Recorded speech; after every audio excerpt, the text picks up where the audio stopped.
වෛද්‍යවරුන් කියන්නේ ජීවකයින්ට. නමුත් මේ ජීවකයන් අතර ඉන්න සුළු පිරිසක් විසින් කරන ජාවාරම්භ පිළිබඳවයි මේ කියන්න යන්නේ.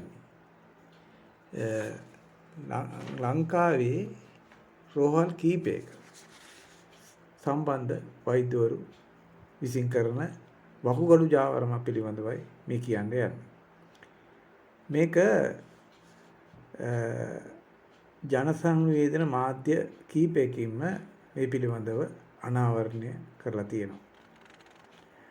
ජාත්‍යන්තර වකුගඩු ජාවාරමකට ශ්‍රී ලංකාවේ වෛද්‍යවරුන් පිරිසක් කවුල් බව මුලින්ම හෙළි කරන ලද්දේ ඉන්දියානු පොලිසිය විසින් බව මේ වාර්තාවල සඳහන් වෙනවා.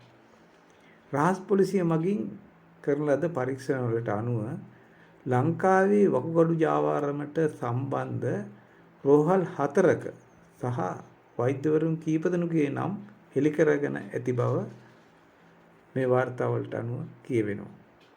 සෞඛ්‍ය අමාත්‍යාංශය මැදිහත් වී වකුගඩු ජාවාරම පිළිබඳ සෙවීමට කමිටුවක් පත් කර තියෙනවා කියලත් එම කමිටුවේ වෛද්‍ය ජයසුන්දර බණ්ඩාර මහතාගේ මූලිකත්වයෙන් කටයුතු කරන බවටත් එම වාර්තාවල සඳහන් වෙනවා.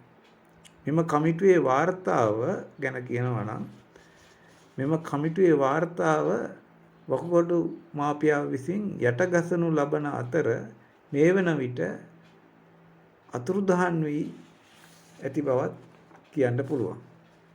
මොකද මේ වාර්තාවෙන් කිසිම ක්‍රියාමාර්ගයක් ගෙන නැහැ. මේ වන විට වකුගඩුවක මිල රුපියල් මිලියන 4ත් 6ත් අතර පවන වෙන බව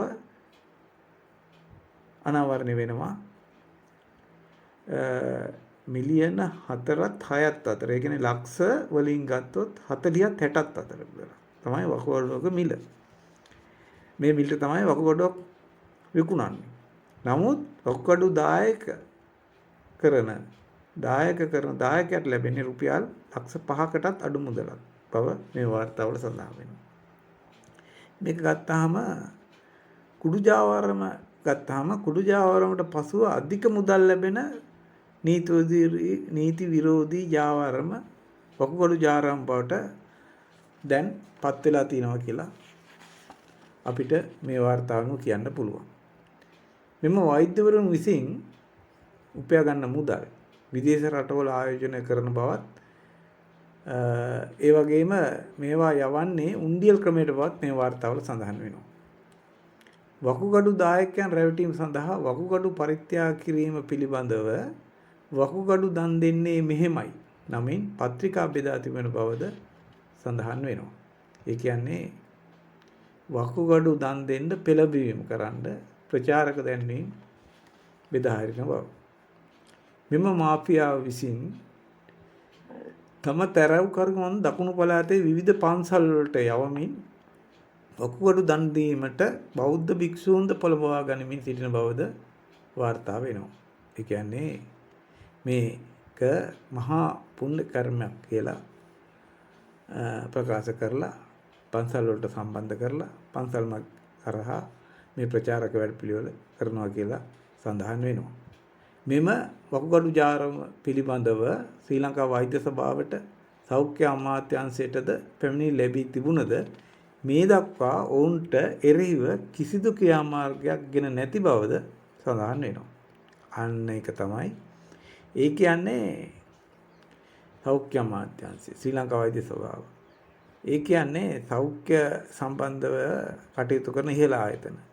එක්කෝ මේකට විරුද්ධව ක්‍රියාමාර්ගයක් ගන්න නැහැ කියන්නේ එක්කෝ වුණුත් ඒකට සම්බන්ධයි.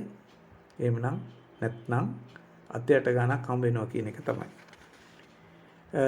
අපිට කියන්න තියෙන්නේ මේ වකුගඩු ජාවාරම පිළිබඳව වහාම පරීක්ෂණයක් පවත්විය යුතුයි.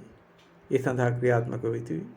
නැත්නම් මේක අපේ රටේ ජනතාව පීඩා විඳින නැත්නම් ගොදුරු වෙන මහා විනාශයක්. මේකට ඔබේ දරුවත් නැත්නම් ඔබත් නැත්නම් මමත් මේකට ගොදුරු වෙන්න පුළුවන්. එම නිසා අපි සියල්ලම මේකට විරුද්ධව ක්‍රියාත්මක විය යුතු අවස්ථාවකට පත් වෙලා තියෙනවා. විශේෂයෙන් සෞඛ්‍ය අමාත්‍ය නලින්ද ජයතිස්ස මහතාට අප මේ පිළිබඳව අවධානය දක්වන ලෙස ඉල්ලා සිටිනවා.